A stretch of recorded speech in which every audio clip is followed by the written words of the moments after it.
Hello ପିଲାମାନେ, ମୁଁ ମୋର ଏଇ ଓଡ଼ିଆ ମିଡ଼ିୟମ୍ କ୍ଲାସେସ୍ ଚ୍ୟାନେଲକୁ ସ୍ୱାଗତ ଜଣାଉଅଛି। ପିଲାମାନେ ସମସ୍ତେ ବହୁତ ଭଲରେ ଥିବେ। ମୁଁ ମଧ୍ୟ ବହୁତ ଭଲରେ ଅଛି। ପିଲେ ଆଜିର ବିଷୟ ହେଉଛି 10th କ୍ଲାସ୍ର ଓଡ଼ିଆ ଗ୍ରାମାର, ଯେଉଁଟାକି ପଞ୍ଚମ ଅଧ୍ୟାୟର ଛନ୍ଦ ଓ ଅଳଙ୍କାର। ପିଲାମାନେ ଆଜିର ଭିଡ଼ିଓଟା ଫୁଲ୍ କଭରେଜ୍ ହେଇଯିବ। ତା ପୂର୍ବରୁ ପିଲାମାନେ କ୍ଲାସ୍ ଷ୍ଟାର୍ଟ କରିବା ପୂର୍ବରୁ ସମସ୍ତେ ଲାଇକ୍, ସେୟାର ଏବଂ ସବସ୍କ୍ରାଇବ୍ କରିଦିଅନ୍ତୁ। ଓକେ, ତ ସମସ୍ତେ ଲାଇକ୍, ସେୟାର ଏବଂ ସବସ୍କ୍ରାଇବ୍ କରନ୍ତୁ। ପିଲାମାନେ ଷ୍ଟାର୍ଟ କରିବା ପୂର୍ବରୁ ଜଲ୍ଦି କରିଦିଅନ୍ତୁ ପିଲେ କ୍ଲାସ୍ଟା। ତ ଚାଲନ୍ତୁ ପିଲେ କ୍ଲାସ୍କୁ ଆରମ୍ଭ କରିବା। କାହିଁକିନା ଆଜି ପଢ଼ିବା ଛନ୍ଦ ବିଷୟରେ। ଓକେ, ଗୋଟେ ଗୋଟେ କିନା ବୁଝିକି ଯିବା। ଦେଖନ୍ତୁ, ଫାର୍ଷ୍ଟ ହେଲା ଛନ୍ଦ। ଛନ୍ଦ କାହାକୁ କହିବା ପିଲେ? ନା, ପଦ ବା କବିତା ରଚନାରେ ଏକ ନିର୍ଦ୍ଦିଷ୍ଟ ନିୟମ ଶୈଳୀକୁ ଛନ୍ଦ ବୋଲି କୁହାଯାଏ। ଏଥିରୁ କ'ଣ ବୁଝିଲେ ପିଲେ? ଆପଣ କ'ଣ ବୁଝୁଛନ୍ତି? ଛନ୍ଦ କାହାକୁ କୁହାଯାଏ? ନା, ପଦ ବା କବିତାରେ ଯେଉଁ ନିର୍ଦ୍ଦିଷ୍ଟ ନିୟମ ଥାଏ, ମାନେ କବିତା ଲେଖିବାକୁ, ତାକୁ ଯେଉଁ ନିୟମ ବା ଶୈଳୀ ଥାଏ, ଯେଉଁ ଶୈଳୀ ଥାଏ, ଗୋଟେ ଶୈଳୀ ଥାଏ ନା ମନ ଇଚ୍ଛା ତ ଆମେ ଲେଖିପାରିବାନି କବିତା। ତ ଗୋଟେ ଯେଉଁ ଶୈଳୀ ରହିଥାଏ ଛନ୍ଦ କୁହାଯାଏ ତାକୁ। ଓକେ, କବିତା ଲେଖିବାକୁ ଯେଉଁ ମାନେ ନିୟମଟା ରହିଥାଏ ବା ଶୈଳୀ ରହିଥାଏ ତାକୁ କୁହାଯାଏ ଛନ୍ଦ। ବୁଝିପାରିଲେ? ଏହି କବିତାକୁ ଗତିଶୀଳ କରିବାକୁ ଏଇ ଯେଉଁ ଛନ୍ଦ କ'ଣ ନା, ଏଇ କବିତାକୁ ଗତିଶୀଳ କରିବାକୁ ସାହାଯ୍ୟ କରିଥାଏ। ତେଣୁ ଏହି ପଦ ରଚନାର ବୈଶିଷ୍ଟ୍ୟ ଭାବରେ ବିଚାର କରାଯାଏ। ଓକେ, ଗୋଟିଏ ଗୋଟିଏ ନିର୍ଦ୍ଦିଷ୍ଟ ଛନ୍ଦରେ ରଚିତ ହୋଇଥିବାରୁ ପ୍ରାଚୀନ ପଦ୍ୟ ବା କବିତାକୁ ଛାନ୍ଦ ବୋଲି କୁହାଯାଏ। ଓକେ, ଦେଖନ୍ତୁ ଆମର ଛନ୍ଦ କେତେ ପ୍ରକାର ପିଲାମାନେ? ଛନ୍ଦ ଅଛି ଦୁଇ ପ୍ରକାର। କେତେ ପ୍ରକାର ଅଛି? ନା, ଦୁଇ ପ୍ରକାର ଅଛି ଛନ୍ଦ। ଓକେ, ଗୋଟେ ହେଲା ମିତ୍ରାକ୍ଷର ଆଉ ଗୋଟେ ହେଲା ଅମିତ୍ରାକ୍ଷର ଛନ୍ଦ। ଓକେ, କ'ଣ କ'ଣ କହିଲି? ଗୋଟେ ହେଲା ମିତ୍ରାକ୍ଷର ଛନ୍ଦ ଆଉ ଗୋଟେ ହେଲା ଅମିତ୍ରାକ୍ଷର ଛନ୍ଦ। ଓକେ, ଦେଖିବା ମିତ୍ରାକ୍ଷର କେତେ ଭାଗରେ? ମିତ୍ରାକ୍ଷର ମଧ୍ୟ ତିନି ଭାଗରେ ବିଭକ୍ତ ଥିଲେ। ଗୋଟେ ହେଲା ପୂର୍ଣ୍ଣ ମିତ୍ରାକ୍ଷର ଛନ୍ଦ, ଆଉ ଗୋଟେ ଅପୂର୍ଣ୍ଣ ମିତ୍ରାକ୍ଷର ଛନ୍ଦ, ଆଉ ଗୋଟେ ହେଲା ଲାଷ୍ଟ କ'ଣ ନା ଏକାନ୍ତର ମିତ୍ରାକ୍ଷର ଛନ୍ଦ। ଓକେ, ଏବେ ଦେଖିବା ପଦ। କ'ଣ ନା, ପଦ କାହାକୁ କହିବା? ନା, ଯେକୌଣସି କବିତା କେତେ ଗୁଡ଼ିଏ ପଦରେ ବିଭକ୍ତ ରହିଥାଏ। ଆମେ ଯେଉଁ କବିତା ଲେଖୁଛେ ନା, ଓକେ, ସେଇଟା କେମିତି ଥାଏ ନା, ଗୋଟେ ଗୋଟେ ପଦରେ ଥାଏ। ଦେଖନ୍ତୁ ପଦ, ଦେଖନ୍ତୁ ବୁଝିବେ। ଆଉ ଦେଖନ୍ତୁ ନା, ଦେଖନ୍ତୁ ଫାଷ୍ଟ ପଢ଼ିଦେବା ଉଦାହରଣ କ'ଣ ଦେଇଛି ପିଲା। ଦେଖନ୍ତୁ, ଏଇଟା ଗୋଟେ ପଦ ହେଇଯିବ ନା। ଦେଖନ୍ତୁ, ଗାନ୍ଧାରୀ ଦେଲା ଜନନୀ ପ୍ରାଣର ସୁମହତ ପରିଚୟ, ଅକ୍ଷର ହେଉ ପୁଣ୍ୟ ଜଗତେ ଧର୍ମରେ ହେଉ ଜୟ। ଏଇ ଯେଉଁ ଏଇଟା ଗୋଟେ ମିଶିକିନା ଗୋଟେ ପଦ। ଏଇଟା ଗୋଟେ ପାଦ ପିଲେ। ଏଇଟା ଗୋଟେ ପାଦ, ଏଇଟା ଗୋଟେ କ'ଣ ନା ଗୋଟେ ପଦ। ଏଇଟା ମିଶିଲା, ସବୁ ମିଶିଲାରୁ କ'ଣ ନା ଗୋଟେ ପଦ ହେଇଗଲା। ଓକେ, ଦେଖନ୍ତୁ କୋରେ କ'ଣ ଅଛି? କର୍ମ କଷଣ ଦେହ ସହେ, ଅରଣ୍ୟେ ଅଜଗର ପ୍ରାୟେ। ଏଇଟା ଗୋଟେ ପଦ। ଏହା ବ୍ୟତୀତ ଏକପଦୀ କ୍ଷୁଦ୍ର କବିତା ମଧ୍ୟ ଅଛି, ଜଟିଳ କବିତା ମଧ୍ୟ ଅଛି। ଓକେ, ଏଇଟା ମଧ୍ୟ ଗୋଟେ ପଦ। ତ ଉଦାହରଣ ବୁଝିଲେ ପିଲେ ଆଉ ମଧ୍ୟ ଦେଇଛି। ଦେଖନ୍ତୁ ଏଠି ଆହୁରି ଦେଉଛି। ଦେଖନ୍ତୁ କୋଉଠି କ'ଣ ଦେଇଛି? ଦେଖନ୍ତୁ, ସରଗ ନଈର ପରାଚି ତୁଟରେ, ପ୍ରଭାତ ସିନା ନ ସାରି, ଗୃହ ଚଳେ ଉଷା ହେଇ ପଦୁମଟି, ସରାଗେ ଘବାରେ ମାରି। ଏଇଟା ମଧ୍ୟ ଗୋଟେ ପଦ। ଓକେ, ଆଉ ଏଇଠି ଗୋଟେ ଆହୁରି ଗୋଟେ ଦେଇଛି ଖ ଦେଇଛି। କେଉଁ ଦେବତାର କ୍ଷଣିକ ଆଶିଷ, ଶୁଭ୍ର ପାଖୁଡ଼ା ଧରି, ସୁନ୍ଦର ହେଇ ଶରତ ସକାଳେ, ଭୂତଳେ ପଡ଼ିଲୁ ଝରି। ଏଇଟା ମଧ୍ୟ ଗୋଟିଏ ପଦ।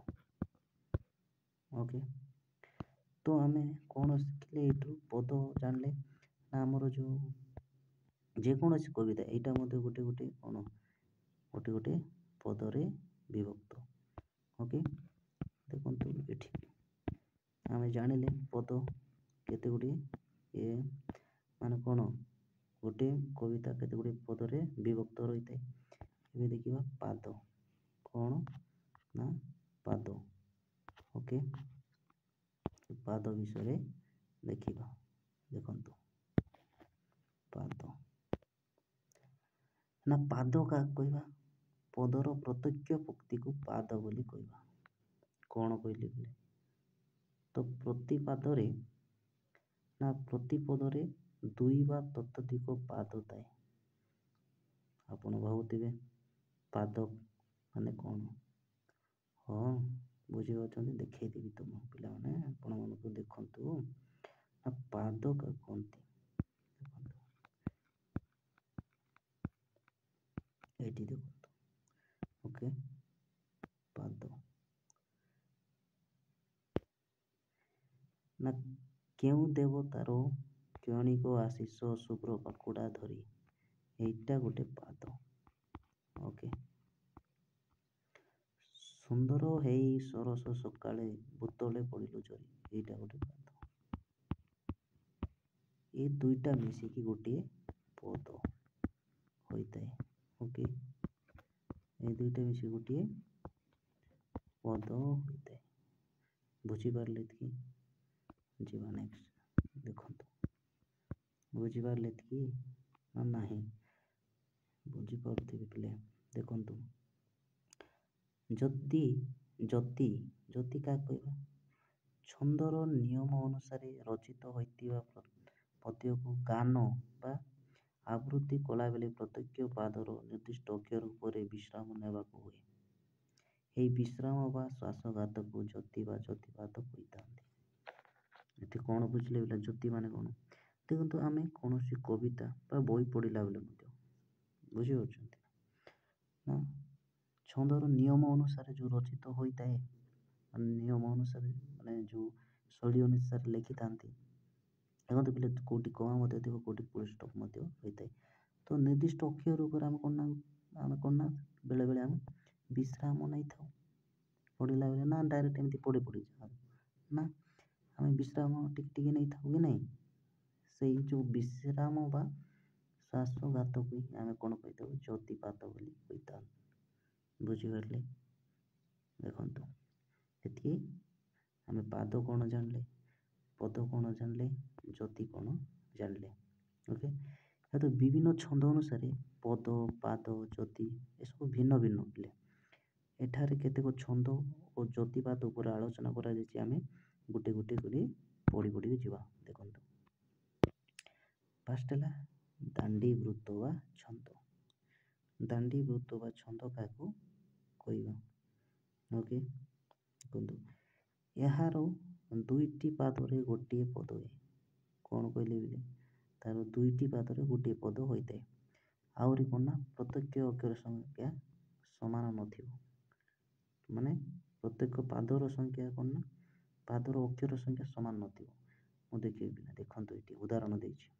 ଓକେ, ଦେଖନ୍ତୁ ଏଠି ଉଦାହରଣ ଗୋଟେ ତ କ'ଣ ଏଇଟା ଗୋଟେ କ'ଣ ଦେଇଛି, ଏଇଟା ଗୋଟେ ଦେଖନ୍ତୁ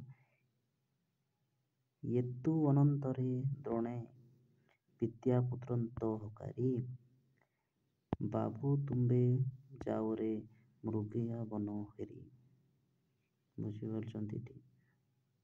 ତ ଆମେ କ'ଣ ଏଇଟା ଗୋଟେ କ'ଣ ପାଦ, ଏଇଟା ଗୋଟେ ପାଦ ମିଶିକିନା ଗୋଟିଏ ପଦ ହେଇଛି, ହବ ନା ନାହିଁ?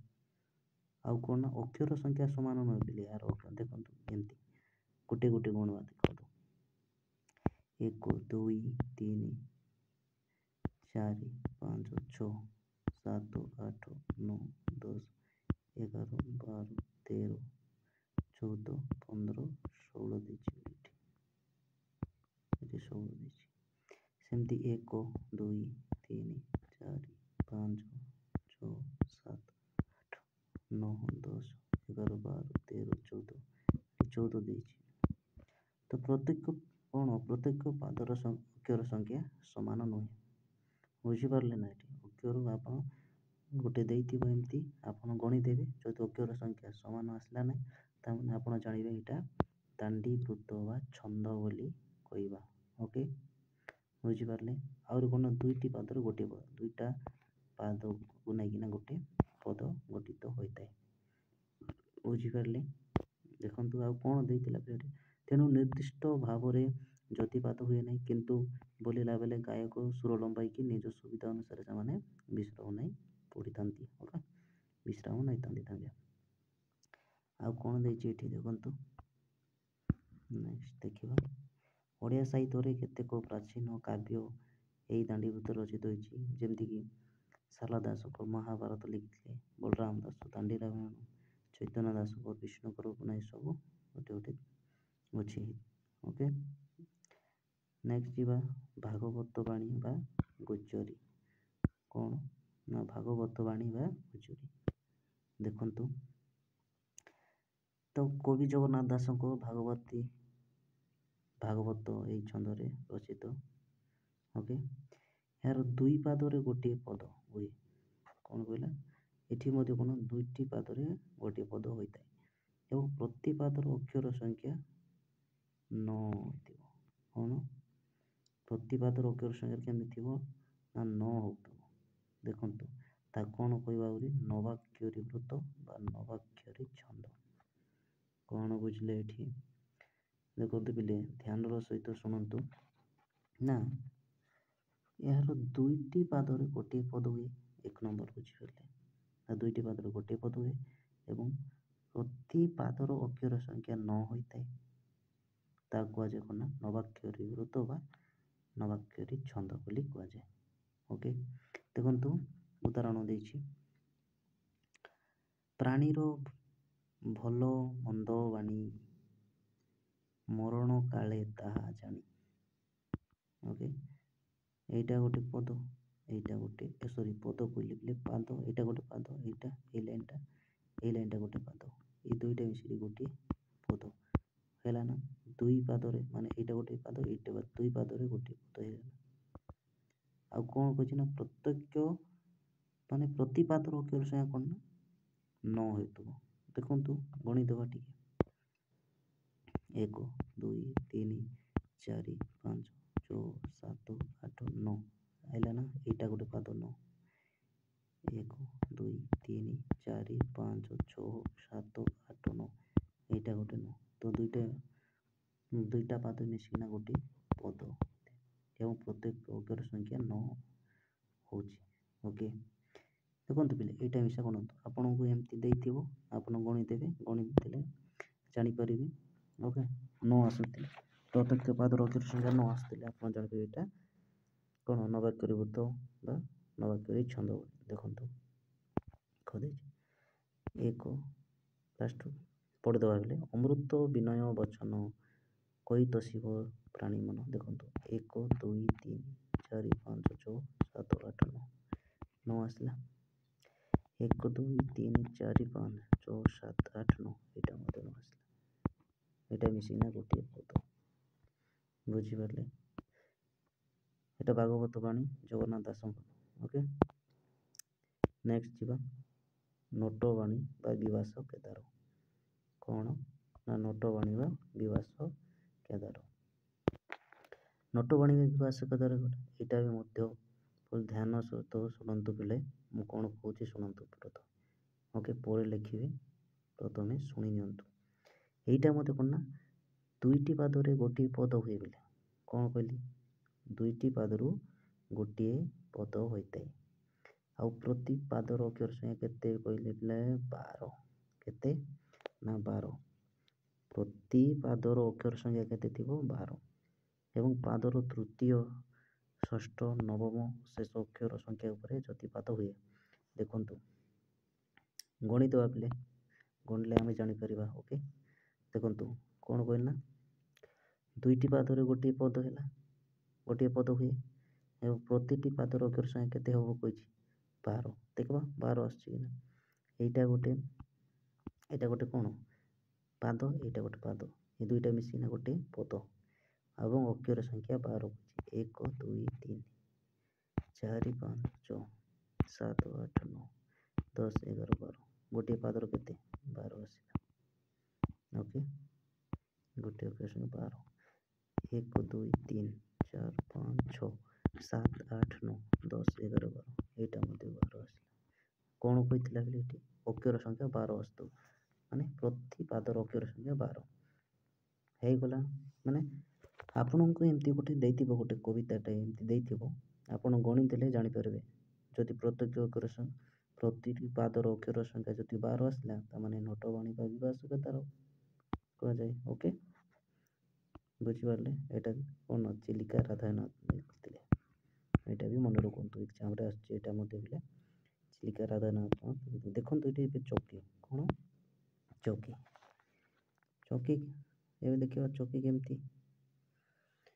ଦେଖନ୍ତୁ ଏହାର ଚାରି ପାଦରେ ଗୋଟିଏ ପଦ, ଆମେ ଯେତିକି ପଢ଼ିଲୁ ବିଲେ ସେଇଟା 2ଟି ପାଦରେ ଗୋଟିଏ ପଦ ହେଉଥିଲା, ଦୁଇଟା 4ଟି ପାଦରେ ଗୋଟିଏ ପଦ ହୋଇଛି।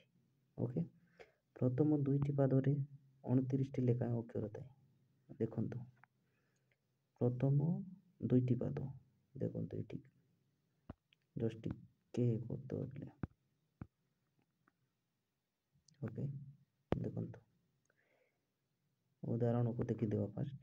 ଓକେ, 29ଟି ଲେଖାଏଁ ଥାଏ, ତୃତୀୟ ପାଦରେ 9ଟି ଥାଏ, ଚତୁର୍ଥ ପାଦରେ 13ଟି ଥାଏ। ଦେଖନ୍ତୁ ଗଣିଦେବା। ତୁହି ମା ଜନମ ଭୂମି ପବିତ୍ର ଭାରତ ଭୂମି, ତୋର ସନ୍ତାନ ଆମ୍ଭେ ଅଟୁ ସରବେ, ତୋର ଶ୍ରୀଚରଣରେ ସେବା, ପ୍ରାଣୀ ମନ ପ୍ରାଣ ଦେବା, ଗାଇବା ତୋହର ନାମ ଆନନ୍ଦେ ରାବେ। ଆଉ କ'ଣ ଦେଇଛି ମାନେ ତୋ ଆନନ୍ଦେ ହୋଇବା ସୁଖୀ, କାନ୍ଦିବା ଦୁଃଖରେ ତୋର ହୋଇନ ଦୁଃଖୀ। ଜନ୍ମଭୂମି, ଏଇଟା ମଧୁସୂଦନ ରାଓ ଲେଖିଥିଲେ। ଦେଖନ୍ତୁ ସେ କ'ଣ କହିଥିଲା ନା, ଦେଖନ୍ତୁ ଏଠି ଲେଖିଦେବା ପିଲା ଫାଷ୍ଟ। ଓକେ,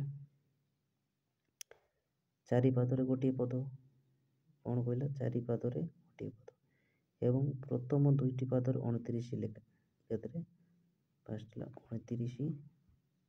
29 ରହିବେ, ତାପରେ ତୃତୀୟରେ 9ରେ 9 ଥିବ, ଚତୁର୍ଥରେ 13 ମାନେ କ'ଣ 29 29 9 13, କ'ଣ 29 29 9 13, 29 29 29 9 13, ମାନେ ପ୍ରଥମରେ କେତେ 29 29 ଆସିବ, ତୃତୀୟରେ କ'ଣ 9 ଆସିବ, ଚତୁର୍ଥରେ 4। ଦେଖନ୍ତୁ 1 2 3 4 5 6 7 8 9 10 11 12 13 14 15 16 17 18 19 20 21 22 23 24 25 26 27 28 29, ଏଠି ହେଲା 29 ହେଲା ନା।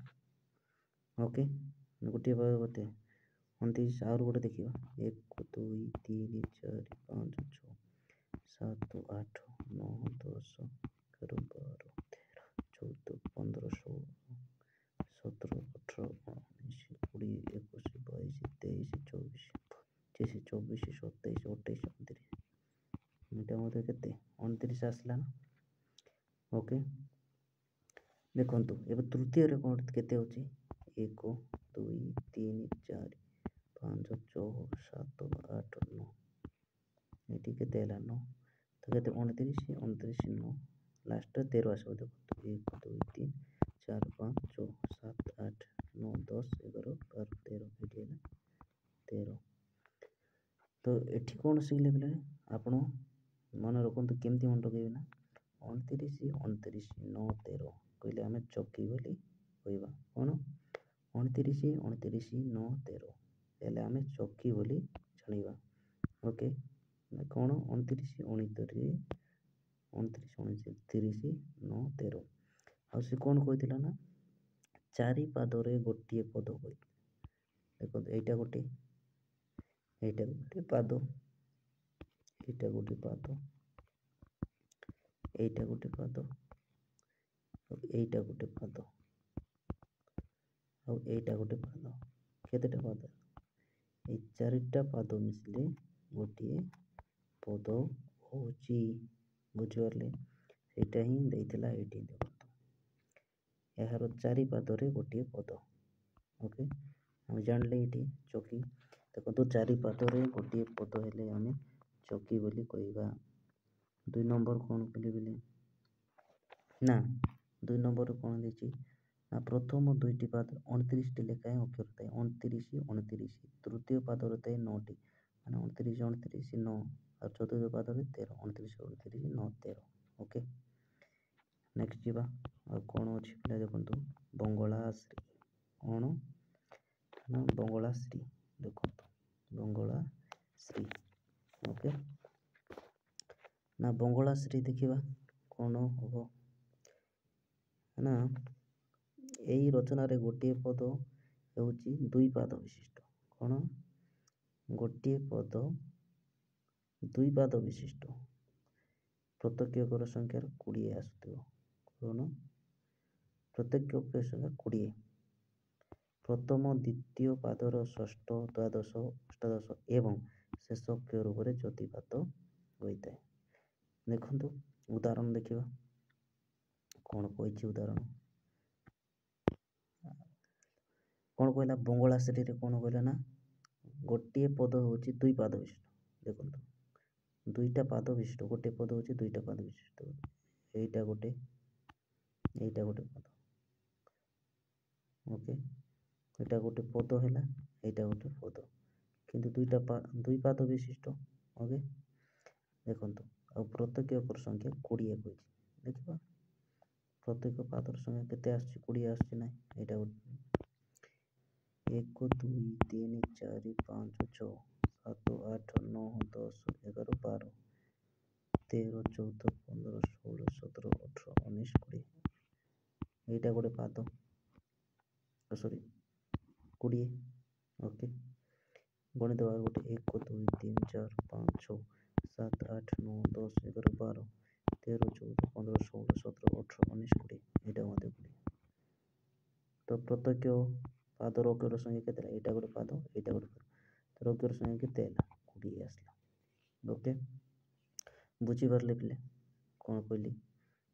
ଦେଖନ୍ତୁ କ'ଣ ମନେ ରଖିବେ, ଏଇଟା ସନ୍ତାନ ରକ୍ତି ମଧୁସୂଦନ ଦାସ ଲେଖିଥିଲେ। ମନେ ରଖିବେ, ଏଇଟା ମଧ୍ୟ ଏକ୍ଜାମ୍ରେ ଆସୁଥିବ ବା ଆସିବ।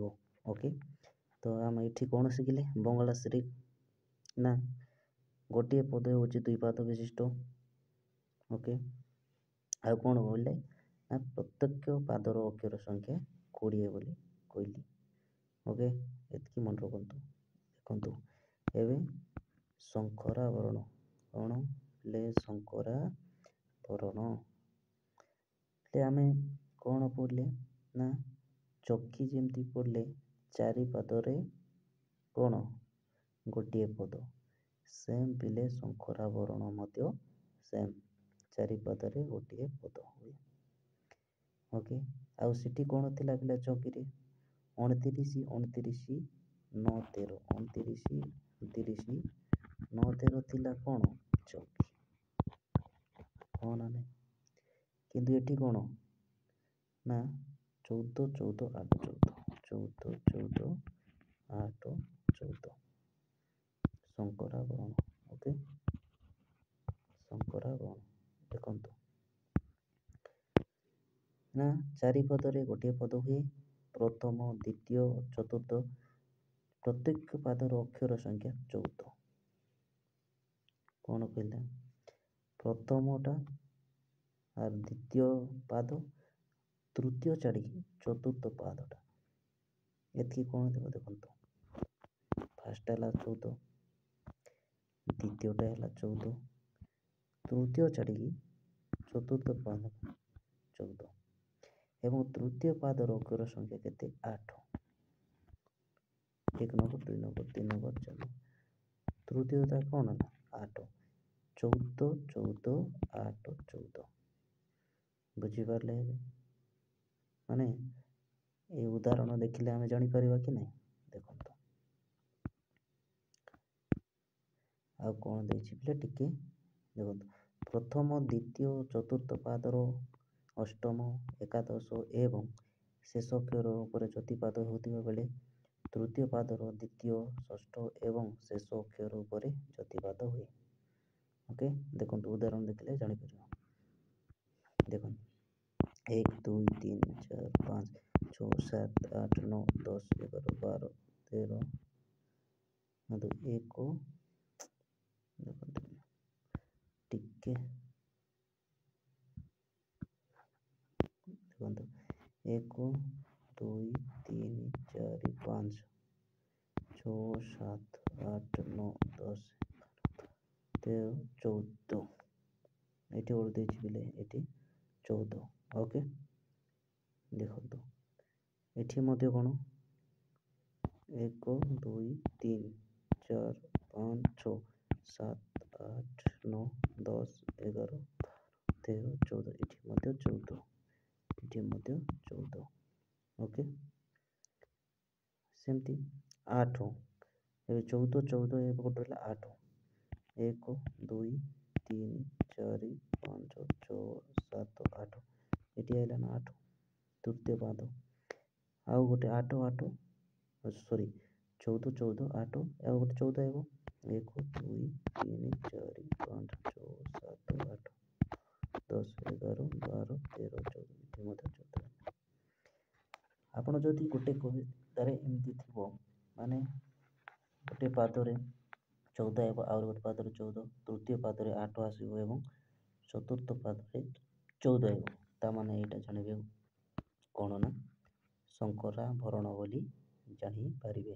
ଓକେ, ନେକ୍ସଟ ଦେଖିବେ ପିଲେ କ'ଣ ଅଛି ରାମକେରି ପିଲେ, ଏଇଟା ଲାଷ୍ଟ ବୋଧେ। ଆଉ ଦେଖନ୍ତୁ ଏଇ ଛନ୍ଦ ଆମେ ସାରି ଦେବା। ଏଠି ଗୋଟେ ଅଛି ପିଲେ ରାମକେରି। ଓକେ, ରାମକେରି ଦେଖନ୍ତୁ ରାମକେରିରେ କ'ଣ ଦେଇଛି, ଏଇଟା କ'ଣ ନା ଦୁଇ ପାଦରେ ଗୋଟିଏ ପଦ, ପ୍ରତି ପାଦରେ ଅକ୍ଷର ସଂଖ୍ୟା କ'ଣ 16 ଥିବ, ଆଉ ନବମ, ଏକାଦଶ ଓ ଷୋଡ଼ଶ ଅକ୍ଷରରେ ଯତିପାଦ ହୋଇଥାଏ। ଦେଖନ୍ତୁ ଆମେ ଗୋଟେ ଗୋଟେ ଅକ୍ଷର କ'ଣ ଗୋଟେ ଗୋଟେ ଅକ୍ଷରକୁ ଯଦି ଗଣିଦେବା ତାମାନେ ଜାଣିପାରିବା। ଏଇଟା ଦେଖନ୍ତୁ ଏଇଟା ଗୋଟେ ପାଦ, ଏଇଟା ଗୋଟେ ପାଦ, ଦୁଇ ପାଦ ହେଇଗଲା, ତାମାନେ ଏଇ ଦୁଇଟା ମିଶିଲେ କ'ଣ ଗୋଟିଏ ପଦ ହେବ। ବୁଝିପାରିଲେ? ସେମିତି ଅକ୍ଷର ସଂଖ୍ୟା ଯଦି ପ୍ରତିପାଦ ଏଇ ପାଦରେ 16 ଆସିବ, ଏଇ ପାଦରେ 16, ଯାହାଫଳରେ କ'ଣ ଏଇଟା ରାମକେରି ହୋଇଥାଏ। ଦେଖିବା ଅକ୍ଷର କାମ ଗଣିଲେ ତ ଜାଣିପାରିବା ନା। 1 2 3 4 5 6 7 8 9 10 11 12 13 14 15 16, ଏଇଟା କେତେ 16 ଆସିଲା। 1 2 3 4 5 6 7 8 9 10 11 12 13 14 15 16, ଏଠି ଆମର 16 ଆସିଲା। ଓକେ, ମାନେ ପ୍ରଥମ ପାଦରେ କେତେ 16 ଆସିଲା, ଏଇଟା ମଧ୍ୟ ଦ୍ୱିତୀୟ ପାଦରେ ମଧ୍ୟ 16 ଆସିଲା, ତାମାନେ ଏଇଟା ଗୋଟେ ରାମକେରି। ଓକେ, ତ ରାମକେରି ବିଷୟରେ ଜାଣିଲେ ଆମେ ନା ଦୁଇ ପାଦରେ ଗୋଟିଏ ପଦ ଏବଂ ପ୍ରତି ପାଦରେ ଅକ୍ଷର ସଂଖ୍ୟା 16 ରହିଥାଏ, ତାହା କୁହାଯାଏ ରାମକେରି। ଓକେ, ଦେଖନ୍ତୁ ପିଲାମାନେ ଆଜିର ଯେଉଁ ଛନ୍ଦ ଓ ଅଳଙ୍କାର ପାଠଟା ବିଷୟରେ ଆମେ ପଢ଼ୁଥିଲେ, ସେ ବିଷୟରୁ ଛନ୍ଦ ପାଠଟା ଆମେ ସାରିଦେଲେ। ତ ମୁଁ ଭାବୁଛି ଆପଣଙ୍କ ପାଇଁ ଏଇଟା ବହୁତ ହେଲ୍ପଫୁଲ୍ ହେବ ଆପଣଙ୍କ ଏକ୍ଜାମ୍ ପାଇଁ।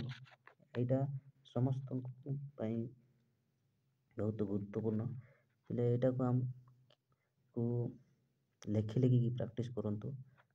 ଓକେ, ନେକ୍ସଟ ଭିଡ଼ିଓକୁ ଆମେ ଏଇ ଛନ୍ଦ କାହାକୁ କହିବା ଯତିବା ଏଇ ଯେଉଁ ପ୍ରଶ୍ନ ଉତ୍ତରଟା ଆମେ ଓକେ ନେଇକି ଆସିବି। ବୁଝିପାରିଲେ?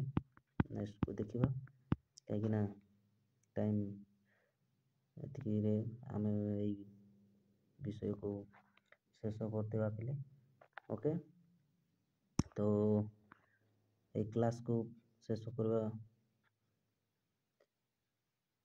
ଓକେ, ତା ଭିତରେ ନେଇକି ଆପଣମାନେ ଲାଇକ୍ ସେୟାର ଏବଂ ସବସ୍କ୍ରାଇବ୍ କରିଦିଅନ୍ତୁ ପିଲେ। ଆପଣ ଲାଇକ୍ ସେୟାର ଏବଂ ସବସ୍କ୍ରାଇବ୍ କରିବା ଦ୍ୱାରା ଆପଣ ମୋର ଏଇ ନୂଆ ନୂଆ ଭିଡ଼ିଓ ସର୍ବପ୍ରଥମେ ପାଇପାରିବେ। ସେଥିପାଇଁ ଲାଇକ୍ ସେୟାର ଏବଂ ସବସ୍କ୍ରାଇବ୍ କରିଦିଅନ୍ତୁ, ସମସ୍ତଙ୍କୁ ସେୟାର କରନ୍ତୁ ପିଲେ। ଏବଂ ଆମର ଯଦି ଏଇ ଭିଡ଼ିଓଟା ଭଲ ଲାଗୁଥିଲେ କମେଣ୍ଟ ମଧ୍ୟ କରିବେ। ଓକେ, କମେଣ୍ଟ କରିବା। ତ ପିଲାମାନେ କ୍ଲାସ୍କୁ ଆମେ ଏଠି ରଖିବା, ଏଠି ଶେଷ କରିଦେବା କ୍ଲାସ୍କୁ। ଜୟ ଜଗନ୍ନାଥ ପିଲାମାନେ, ଜୟ ଜଗନ୍ନାଥରେ ଜୟ ଜଗନ୍ନାଥ।